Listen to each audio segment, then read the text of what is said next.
Hey, everybody. Welcome to the Script and Style Show, the online web show where we talk about web development and the people and personalities that make it happen. I'm Todd Gardner from Track.js, and my co-host David Walsh, creator of the popular blog davidwalsh.name. How's it going, David?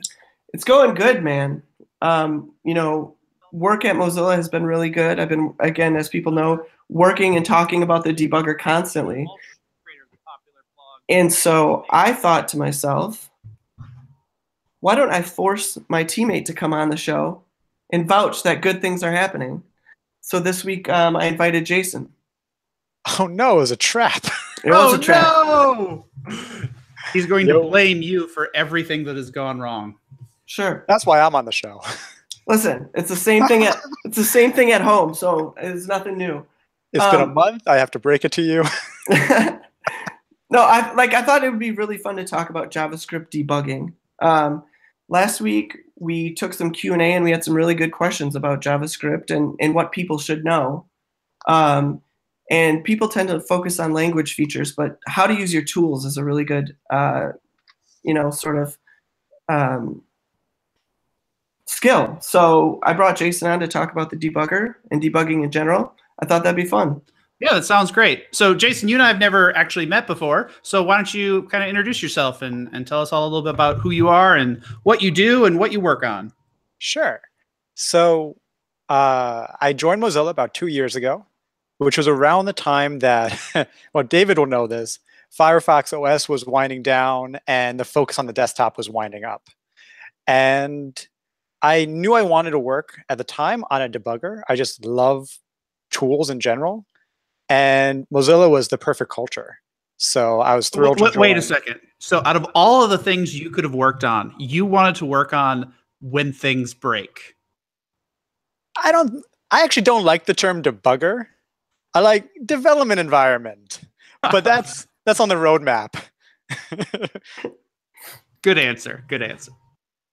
Awesome. And then so adding a little bit more, Jason, as I came on the team, was one of two people maintaining the debugger along with Yulia. And like his most important qualification or skill is that he's able to handle me for 8 hours a day. Like even my wife is like, that poor guy, we need to get him something. But yeah, we work on the debugger each day. Jason, you mentioned why you're at Mozilla, but how did you get to Mozilla? What's sort of like your origin story of becoming a developer and getting to where you are today? Man, so much luck. So when I was in college, I fell into a couple internships early on and just realized I love this stuff. But I had no idea at that point whether I want to work at a big company or a small company or what that fit would be. So I did, I think, 5 internships in college. Like small companies, big companies like Facebook, front end, back end, data. And through that time, I realized I love building stuff, but I hate that feeling of using a framework and it just failing. You know, it's like Harry Potter, like waving the wand and like it's broken. Like when it works, it's great, but it really hurt when it didn't. So out of college, I did this program called Recurse Center. At the time, it was called Hacker School, but they realized that naming something Hacker School was very bad for the federal government or perhaps like the outside world. Some people couldn't come in. You know, they'd go to immigration and customs would be like, what are you doing here? And Hacker School is not a good name for that. But Recurse Center is this magical place where you do open source for 3 months. And I got there thinking, man, I'm going to work on like routers and like technically difficult framework things.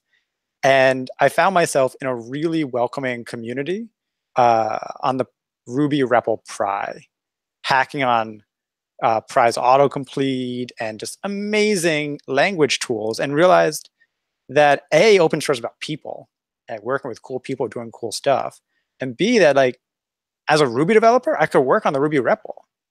And so a couple years later, when I was at Etsy working on the Backbone framework and Marionette, I started working on Marionette Dev Tools because I just love Dev Tools, and noticed that the browser, in this case Chrome and Firefox, their dev tools were HTML, CSS, and JavaScript. And I didn't have to, I thought it was like C++ and like a black box, and there's no way I could do that. But as soon as I realized as a web developer I could work on these things, I was kind of hooked. Awesome. And so was Mozilla your first job, or did you have like a small, like, did you work at a small web shop at some point before you got here? Yeah, so I was at Etsy for 3 years. No, maybe 4 or 5. Oh, okay, And cool. Did you just call Etsy a small web shop? I'll push back on that. Etsy was a fantastic place to be. And I don't think anyone would call it a small web shop. Well, they went public, so they can't be small anymore. They went down a bit. They went a little smaller, and then went a little bigger. Okay, so was Debugger your first Mozilla project? Yeah. Okay, cool. So let's talk about Debugger. Can you give a really sort of brief overview of what this new debugger we're working on is today? Sure. So when I joined, I really interviewed for the job. I was like, so I know there are other tools and dev tools. There's the console, which is pretty cool. There's inspector, which is useful, but I want to work on the debugger. And specifically, I want to see if we can make the debugger really hackable. At the time, all of Mozilla was basically written in this technology called Zool, which I know you know a lot about. It stands for XML UI library, and it looked a lot like what you'd build if you wanted Angular in, I don't know, and when was Zool invented? Long time ago, right? Long time. Yeah. It's Zool sounds like something Microsoft would have invented.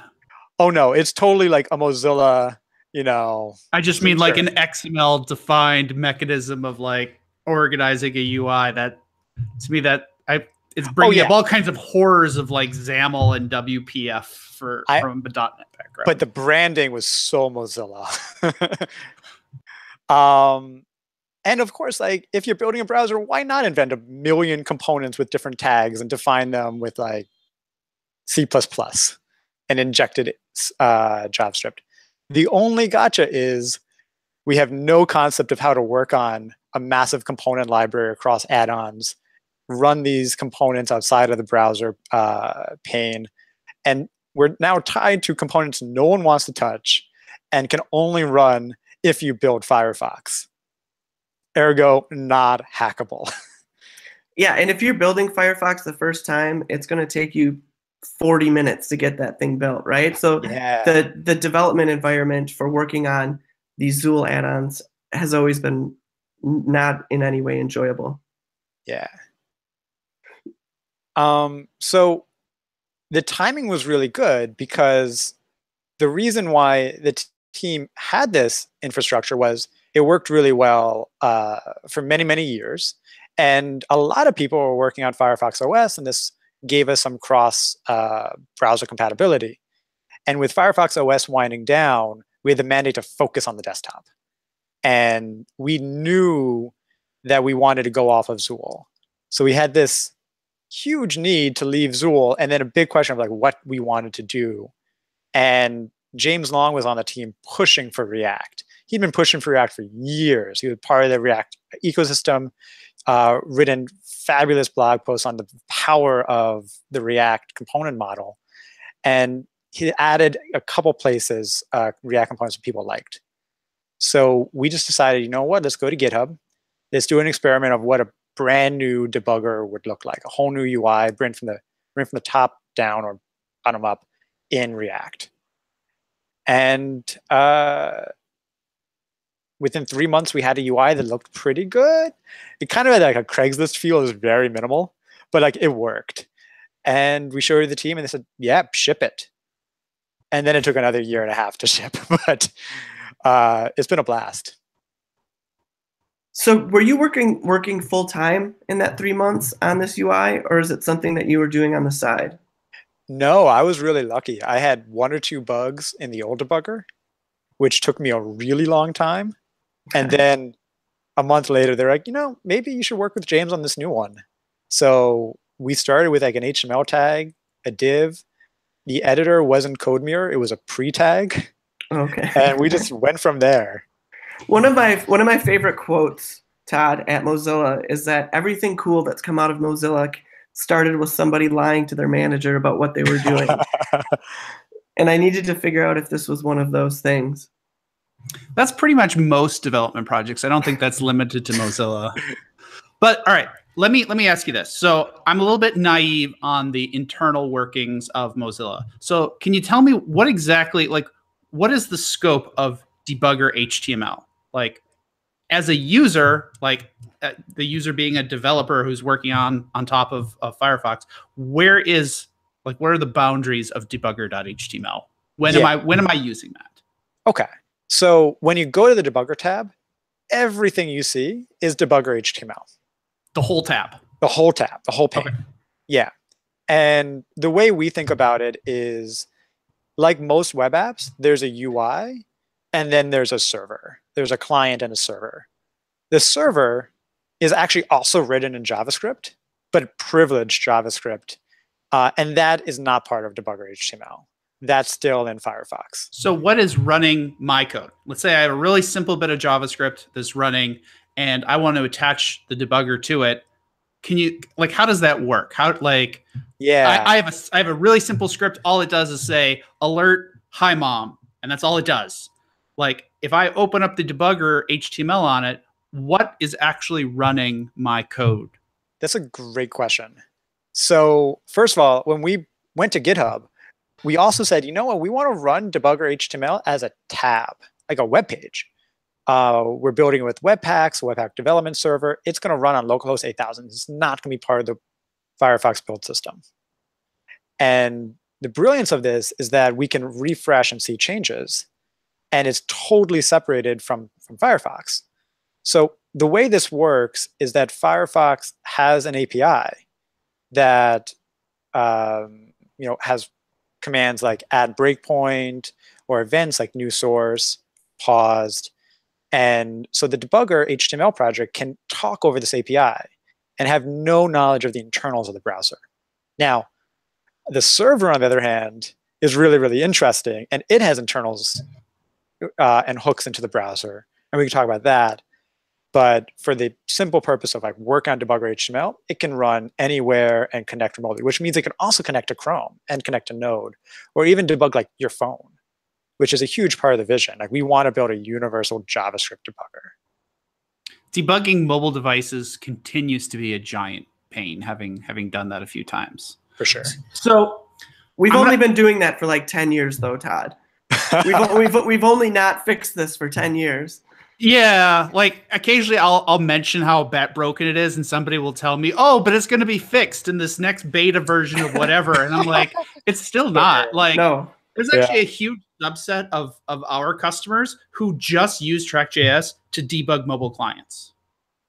Like, they'll install Track.js to monitor their development environment and put it on a phone or whatever, and then just console log everything that's going on and just record a session and debug it that way, because it's easier than all of like the cabling and custom permissions and packages and stuff that you need to get other people's, mobile debugging working correctly. Yeah. So let me make a little confession. I'm currently a Chrome user. So, and Chrome's debugger is pretty good. I do enjoy it.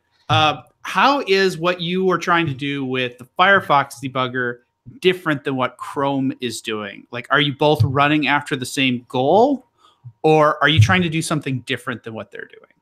Yeah. So I'll make a confession as well. I love Chrome's debugger. I think it's really, really good. And that is fine. Like, we can say that it's fast, it's stable, breakpoints most of the time hit except for source maps. Stepping works really well, except sometimes with source maps. And it's a really good product, and I admire it. The way we want to differentiate is twofold. One, we want to take advantage of the fact that we work with a community, and we enjoy partnering with all the frameworks, all the libraries. So where Chrome will give you a JavaScript debugger that has a call stack and variables and whatnot, we hope to give you a React debugger if you use React, or an Angular debugger, or a Vue debugger. with framework extensions built right into the product. So when you hover on, I don't know, this, and you're looking at a component, you'll get the props and state immediately. You're not going to have to like hunt through all the other variables. Or if you look at the call stack, you'll see you're in a render method, and that method's part of a component, which is really like a child of another component. You can see the whole component tree. So we want to work with the community as much as possible. The other way we're different is we've kind of, I guess by virtue of building it again in 2016, which is not a fun thing to do. I do not recommend doing it to a friend. Like, don't build a debugger from scratch. But because we did, we saw that the world was kind of like a Babel world. Everyone was using a build step. And as a result, we put Babel right into the center, which means if you're using Babel or Webpack or Flow or TypeScript or whatever, and Babel can understand it, we can understand it, which means we have much better preview support, much better breakpoints, and the list goes on and on and on. Which is really exciting because with the direction frameworks are going in, they're going to look like compilers in a couple of years. Like Svelte totally got it right. And the fact that we can pause in an original file and show you the variables in scope, or if you're using Webpack, show you the module you're in, even though it's not a module, it's like an IFI. It just works, is really huge. So you said that like you don't wish rebuilding software on anybody, and my mind immediately went to the old Joel on Software blog post of things you should never do. Yeah. Are you familiar with that? Yes.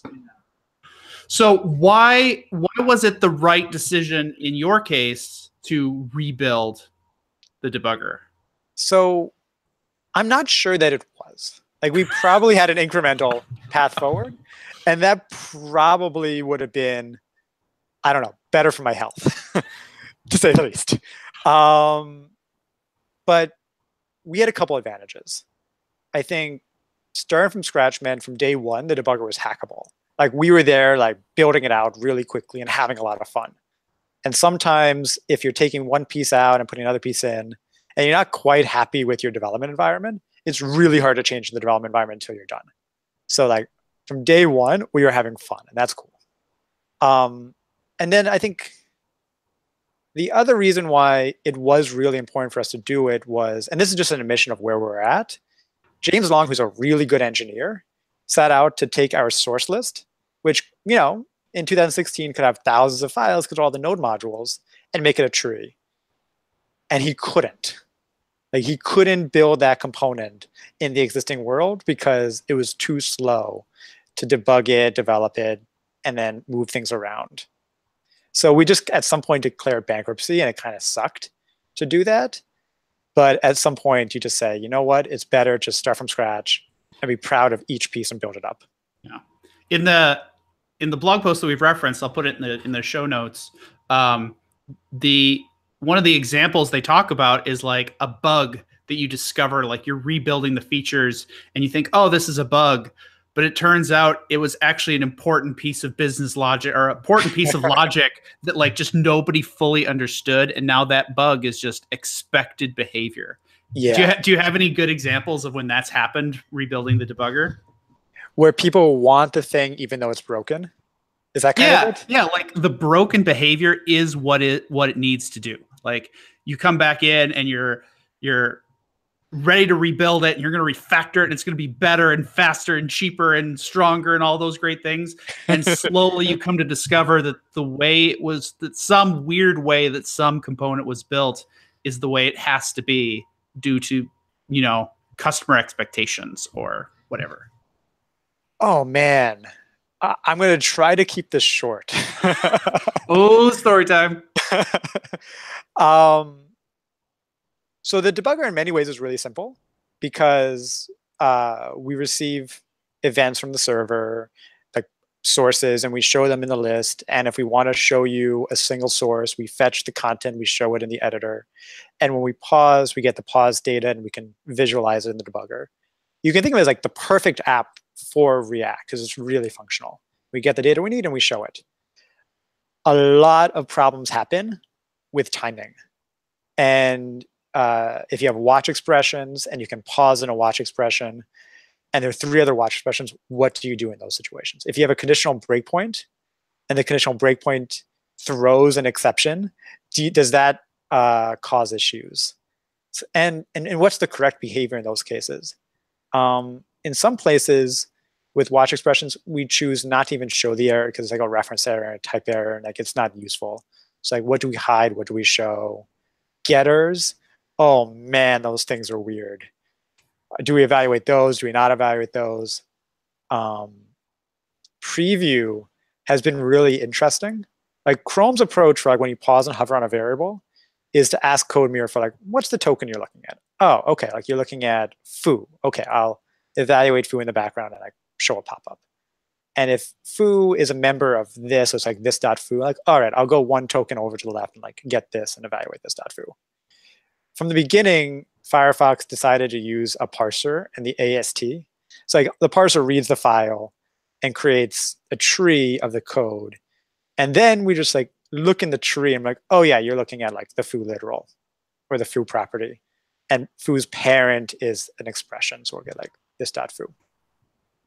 That works in the happy case, and like we can redo what Chrome does, but we try to go so much further because like maybe you want a parameter in a function call, or maybe you want like assignments, like you're hovering on like const x equals 3 and that's different, or like destructuring in the const, like const curly x equals 3. So I have to go in there. And we had no idea what we were signing up for. And the like, infinity of cases that we might want to preview. But yeah, I could see looking at that code from the outside and we're like, yeah, this is terribly written code. What were they even thinking? But having lived it and seen the complexity grow and like all the cases handled, I can kind of begin to appreciate like, yeah, this is all there for a reason. And in fact, you want to handle those cases. Like you want to show the user everything. Like if it's X bracket 0 or like movies bracket 0, you want to show them the first movie when they hover on 0. That's really interesting. And you just can't do that with any other system. I'd like to vouch for the fact that a lot of things depend on each other in this in this project. You know, like you shift into a new project or a new job or something. You want to come in and impress and really, kick ass. And you're like, you take on this task that looks simple, and it like breaks 8 different things. And you go, this is not what I thought it was. I've run into that quite a few times, as Jason will attest to. So you can look at things and say, well, this isn't all that well done, but you do see the edge cases and why things, sort of depend on each other.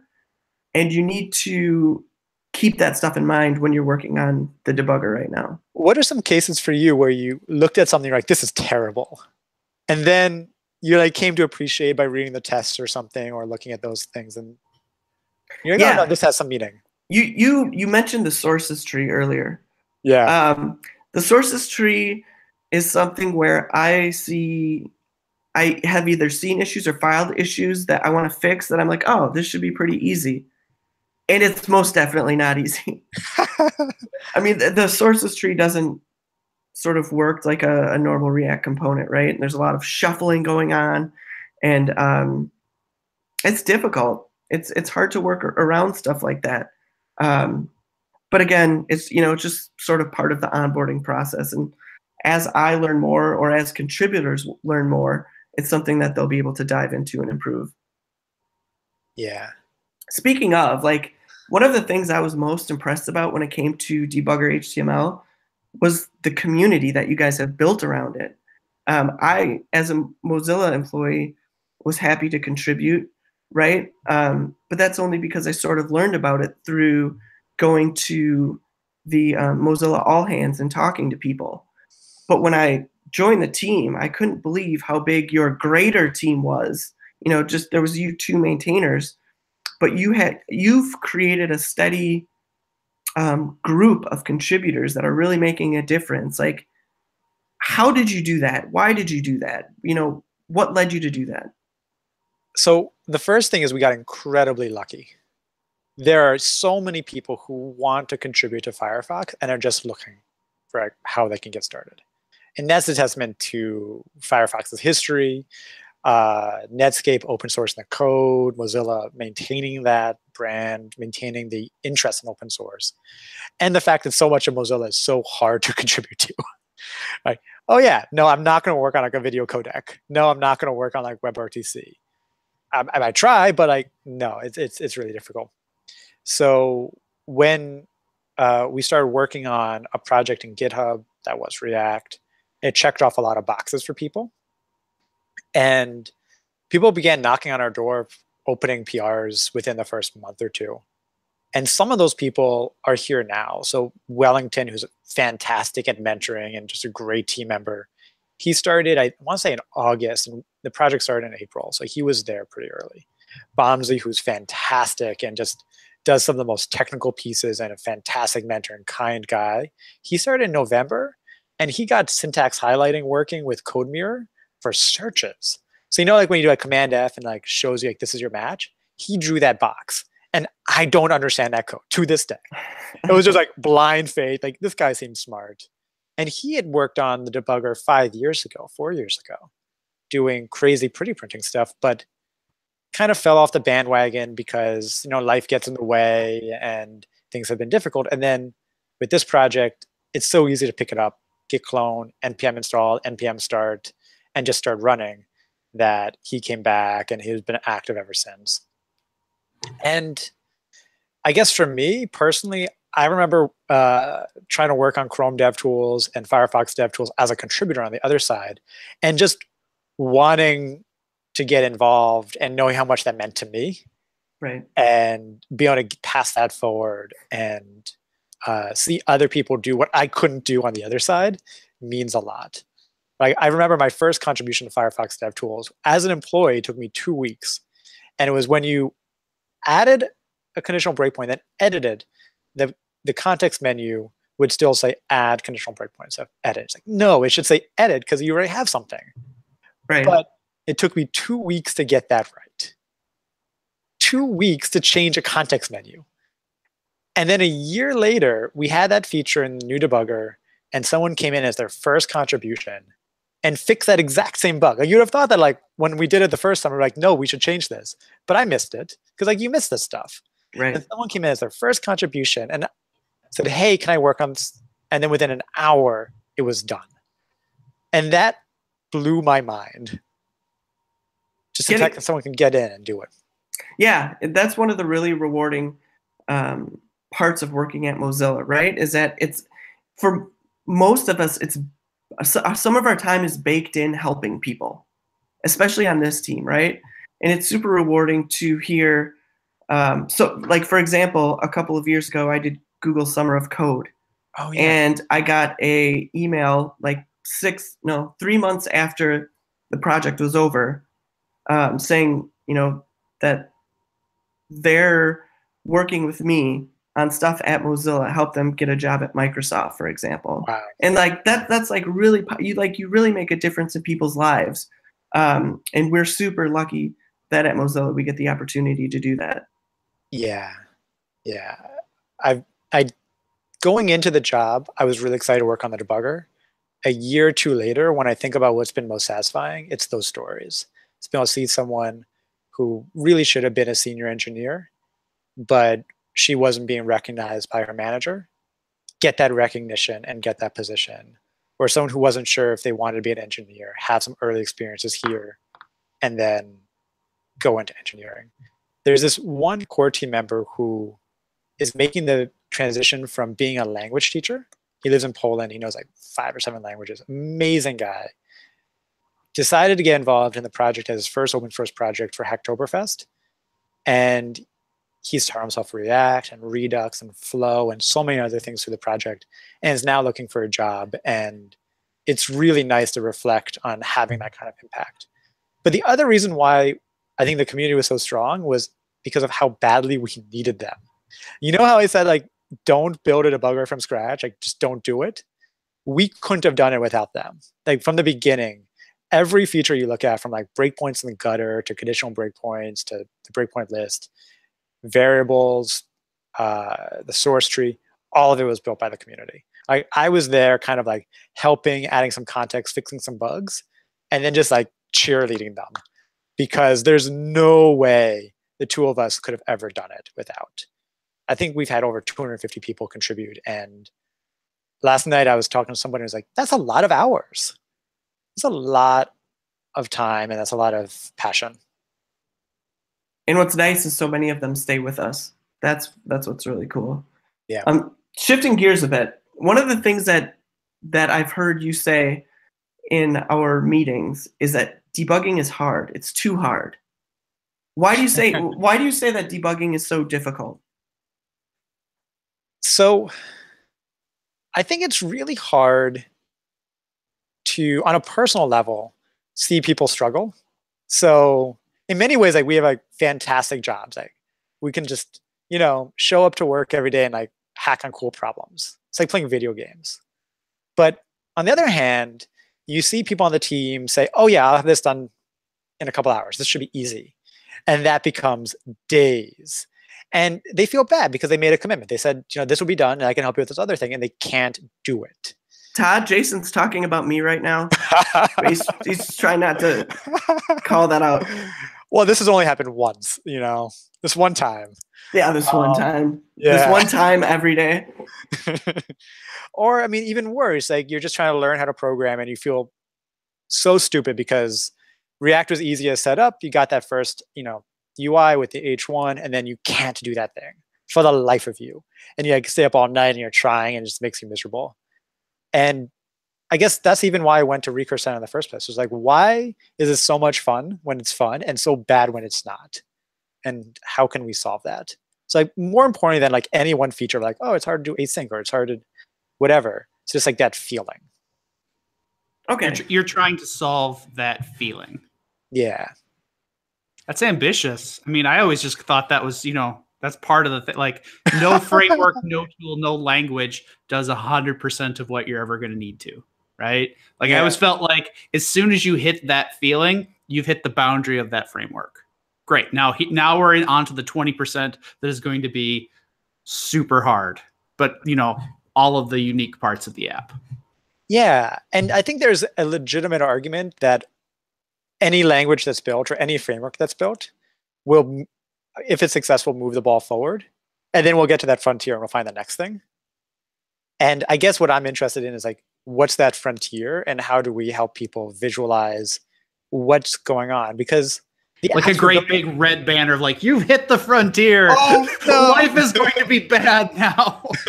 I think of it like, you're flying a plane and everything's, maybe it's a war analogy or something, and you've got to like maneuver quickly and see all your controls in your dashboard. Otherwise you crash and die.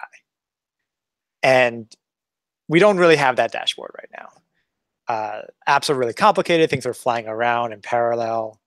There's tons of memory and connectivity, like everything's connected to each other. You're calling functions and states being mutated. And yet, like we have no dashboard. Like we're just flying blind. So earlier today, you both got to do a confession, and I didn't judge. Jason, you like the Chrome debugger. Todd, you like Chrome. I have a confession. For the longest time, even though I'd been doing front-end development a long time, up until the last few months, I was a serial console.logger. If I'd known that, you never would have gotten the job. Damn it. But I think that you never really learn how to use a debugger. Like there's no class for it, right? It's one of those things that as a developer, you just have to figure out yourself. And Todd, I can tell you that when I do pair programming, I'm feeling some strong feels of disagreement on where this is going. Doing some pair programming with Jason and using the debugger with him, it's not quite Gordon Ramsay. It's not quite Bobby Knight. But I can see the struggle in Jason's eyes when he's watching me try and fiddle around with the debugger. And it's like boom, boom, boom. And I have like console.logs coming out. Jason, how do you value the console.logger? Or how do we win those people? I don't. Or do we need... They're worthless. are we fighting console.log, or like how do we fit together with that sort of alternate debugger per se? We definitely want to destroy console.log. No, two things. The facetious comment is the question I get a lot is why Firefox over Chrome? And as I said, I think Chrome's really good, and I think that we offer things that are really exciting, and I hope people use the Firefox debugger when they want to debug. But the real question is, why the debugger over the console? And the console just gets 10x, 100x, maybe 20x more usage. Monthly users, it's going to be more flat because people are going to come to the debugger for some things, but most of the time people reach for the console as opposed to the debugger. And I see that as a critical flaw, right? Like on one hand, we've let you down if you can't reliably set a breakpoint, or you can't reliably see the variables, etc. Like we should make those things better. But then I think there are legitimate reasons why people reach for the console, because let's say you're tracking a very complicated flow. You want to know, like when I click this button, why it doesn't delete that email. You know, and there's a lot that has to happen in the software for you to go from like button to email. And logging can be a really useful technique for seeing all that. So what we want to do is say, how do we take those experiences that the consoles are really good at and then bring it to the debugger, make the debugger even better for logging, for visualizing flows, so you can track changes over time. And maybe we have more of a unified experience. My angst I have about this is more just that, like, I use a lot of console logs. I also use the debugger a lot. Like, I feel like they're different tools for different purposes. Like, there's definitely a case where you can solve a problem better in the debugger versus just logging stuff out. But to me, there's a lot of cases where using console log is fine. Like, it can tell you a lot in kind of a way that I don't have to attach all my debuggers and then remove all my debuggers and then attach them again if I'm trying to debug something like kind of complex. And like I don't think it's really productive to have the conversation of why the debugger is better and why the console is lesser. Like, they're different tools for different purposes in my Absolutely. View. And as it stands today, there are definitely reasons to use the console, like exactly as you described. But I think in the future, we can do a lot of this in the debugger. So you mentioned adding and removing breakpoints, and like you have your set of breakpoints that are perfect for the path of whatever you're debugging. Why can't we save that group? So that the next time you want to come back and look at that flow from like button to email, you can't just like open up a pane and you're like, I want that path. And then we set those breakpoints for you. And maybe they're all starting off as log points. In the case of like, it doesn't even have to pause. But as soon as you set that group, then every time you run through that path, we can show you those messages in the console. And we can even group them really nicely. Like, hey, this was the top with the button, and this is the bottom with the email being destroyed, and that's your group of messages. Yeah. I get you. And to be clear, Todd, I wasn't advocating for it needs to be one or the other. Yeah. Everybody's walking it back now. No, I'm not walking it back. Debugger it all the way. I'll use console statements still for having like an audit trail, having a set of text output that I can copy into my browser saying, this is a state of things when it's good. And then, copy it in my text editor, and then do something, and then have the same audit trail for when things are bad. And you know, on the sideline, I can look at this log and say, oh, that's okay, that sort of thing. So I'm not saying that it needs to be one over the other. But what I will say is that, you know, for someone like me who was simply doing console.log for the longest time, if you spend like 15 minutes in the debugger, I think that you'll see a lot more value than you thought, in that it was easier to use the debugger than you thought. So we definitely want to improve the experience. I think the debugger turns off a lot of beginners because it has a ton of content that can be very intimidating, even knowing how the step buttons work. But I mentioned the groups earlier, and one reason why you can't just save a group of breakpoints is because you're going to change your code, and line 10 is no longer the start of like on click. So you have to remove line 10 and add another one on line 12 or something, which is why people use the console. Like if I put a console log in beginning of the on click function, it's going to stay there because it's in my code. So we have to do stuff on the debugger side to be as significant as the console, which is harder. It's like when we say breakpoints today in the debugger, we also save the AST location. So we know that that breakpoint was inside of onClick, and it was the first line.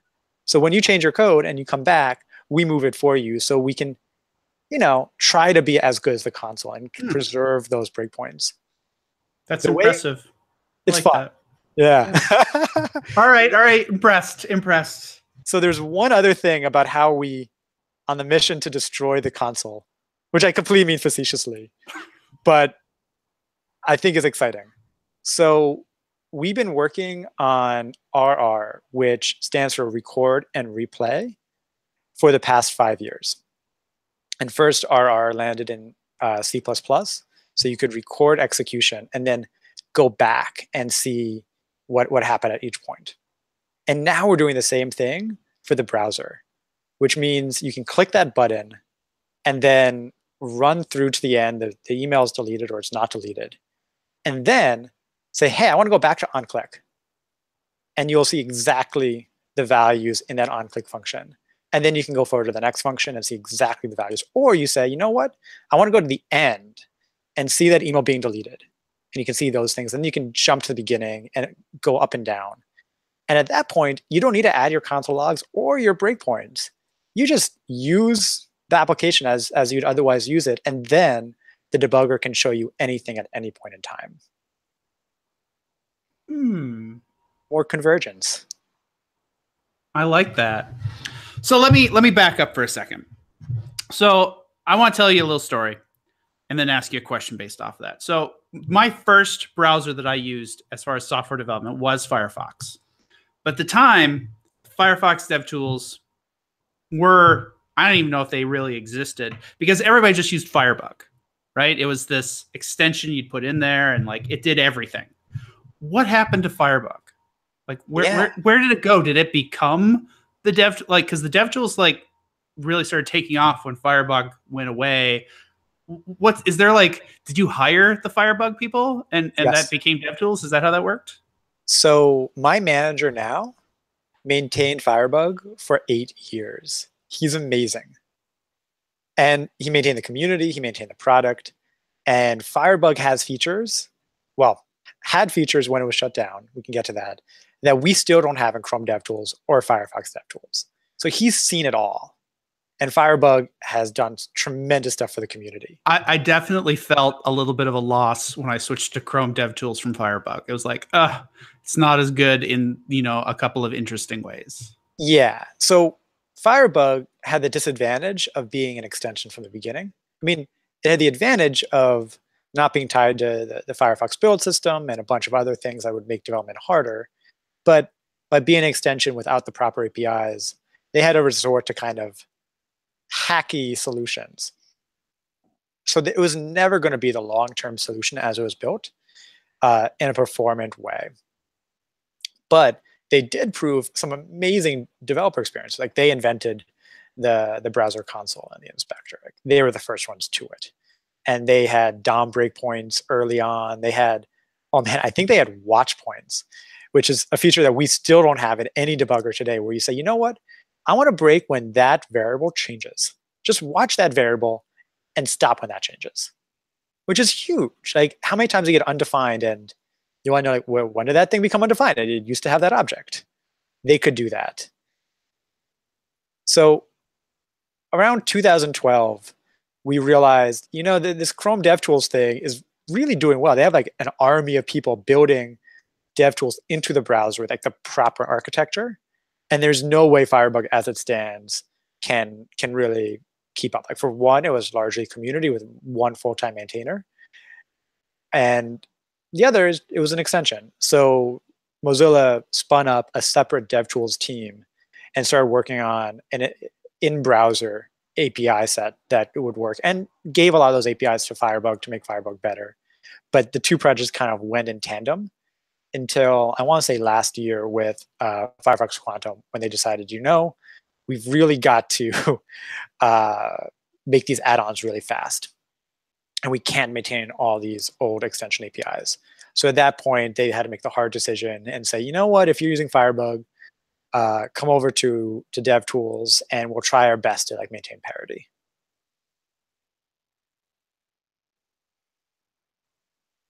That's I don't know. I work with the amazing debugger.html maintainer, Jason Laster, and my boss is the guy who maintained Firebug. That's good, but scary company. And we work with David Walsh.name. It's amazing. It's amazing. All right. Enough self-congratulations from most of the folks. All right, so we're coming up on the end of our time. What else haven't we talked about that we need to talk about? We talked about history, where it's going, the awesome community that's powering it. What have we missed? I think that we should preview some of the awesome stuff that we have coming down the pipeline, Jason. Sure. What are some of the things right now that we're rolling out? Do you want to talk about the new breakpoints panel? Sure. Yeah. So right now in the debugger, we have a breakpoints panel that just lists off all of your breakpoints. But as of right now, each breakpoint only gives you the detail of what file it is and what line it's on. And that's not really helpful when you look at your breakpoint panel at a glance, because you don't know what's in that file on that line. So one of the big UI improvements we're making is, instead of simply showing the file name, we're going to show you the code on that line, along with syntax highlighting. So at a real quick glance, you're going to be able to look at that panel and, for the most part, know what exactly it is that you wanted to break on. That's one of the smaller features, but we have a couple of bigger features that you, Jason, have been working on, as well as a few community members. You mentioned time travel, where you could go back and sort of see what something was previously. What other awesome stuff do we have coming? Yeah, so today we rolled out a feature to Nightly for the first time called Original Languages. And I talked about it briefly with the fact that we put Babel at the heart of the debugger. But just using it for parsing was not enough to figure out, when you pause, what the original variables are. So you imagine if you're using Babel or Webpack today and you pause, the variable list has all these things that make no sense. You want to find that one variable you imported, but instead you see underscore Webpack dir 2 or underscore Webpack imported module foo something. Well, in January, we started working with Logan Smith, who's the tech lead at Babel, to solve that exact problem. And for one, I had no idea when we started how hard it was, and how amazing Logan's been. He knows every Babel transform and the semantics of the language, and how you go from ES5 to ES6. And we're rolling out this feature now that just preserves variables as they should be. So you see them in the variable list, you hover, you get a good pop-up, you go to the console, and you type, let's say you're importing the variable onClick, the function onClick. Now, if you go to the console and just type onClick in Chrome or the debugger today, you get undefined, because that's not actually what Webpack is doing. It's putting in underscore Webpack, whatever. Today, if you go to Nightly and you type in onClick, it works. We know that onClick maps to some expression, and we swap it out for you. And that experience is really nice. So I'm really excited to see how people enjoy that. The pop-up feature's been getting a lot of work from community members too. And for those who don't know, if you paused and you hover over something to get its value, we show a really nice preview pane. What are some of the things that we've been improving in that lately? So the first version was just you hover on a variable and you get the value, a equals 2, you hover on a, you see 2. Or member expression, you hover on foo, and it's this dot foo, so you get this dot foo, and whatever is there. But we've been kind of obsessive and just finding edge cases where it breaks and then fixing them. So if you have an assignment with like x equals object, so like curly a colon 2 curly, and you hover on a, we can go and get the value 2. Or if it's like a colon and then an array, we can like go get the array, and if you go into the array, we can take the first value. We're handling so many cases, and it's just by virtue of like, oh, that's broken, file a bug, give a couple of instructions like how to fix it, and then people come in, and it's so much nicer as a result. And then lastly, we implemented a directory root feature, which is actually really cool. Oh, yeah. A lot of times within your source tree, you're always debugging in the same set, right? Like, so if you have like an images folder, you don't need to see that every time. If you have, whatever utility folder, you don't need to see that. So what you could do is you can drill your source tree down to your JavaScript directory. And then from that point forward, all you see are the JavaScript, I should say the resources within that folder, as well as when you do a source search, you're only going to get results listed from those relative sources. So that's a really nice way that you can sort of really pinpoint down your debugging experience. Yeah. That sounds great. I'm gonna have to download Firefox and give it another try. You don't even have Firefox, man. I mean, I have it. It just doesn't run, and it yells at me that it's 7 versions out of date every time I turn it on. I'll take that back. So I was using container tabs when Firefox Quantum came out. Container tabs, like, if I could offer any advice, that is your killer feature. Go all in on container tabs. Like, that is something that is against Google's like own internal incentives to ever do, because they're all about tracking the crap out of you. And Firefox can do it, and it made the web so much better. In fact, the only reason I ended up giving it up for my daily browser was because too many Google properties don't work in Firefox. Which it's almost like they're not incentivized to like make that work, right?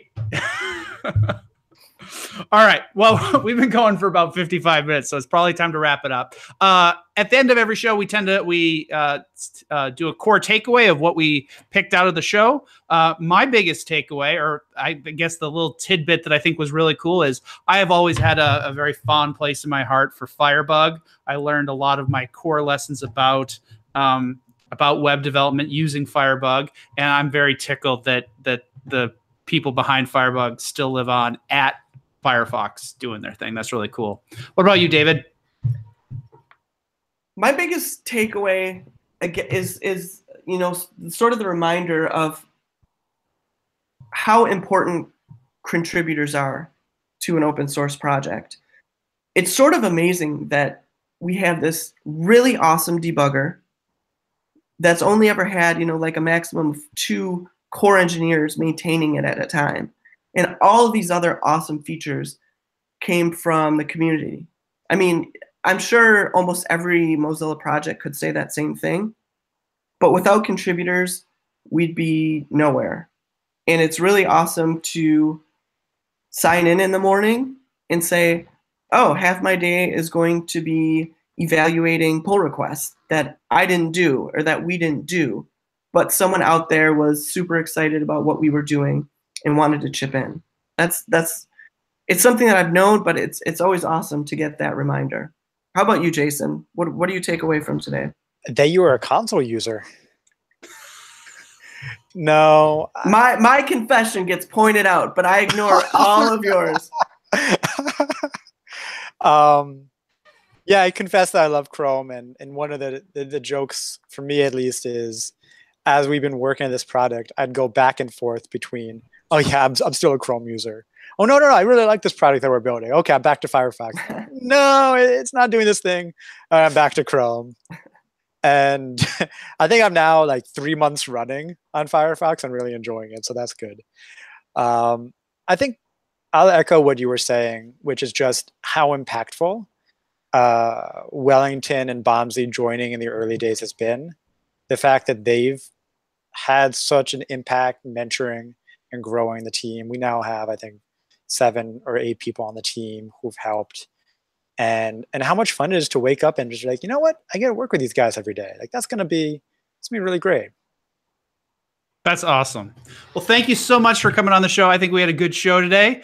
Thank you, everybody, for joining us, for watching us live and later. We'll be back next week with a new topic that has yet to be determined. Thanks so much for coming. I'm Todd Gardner. I'm David Walsh. See you next time.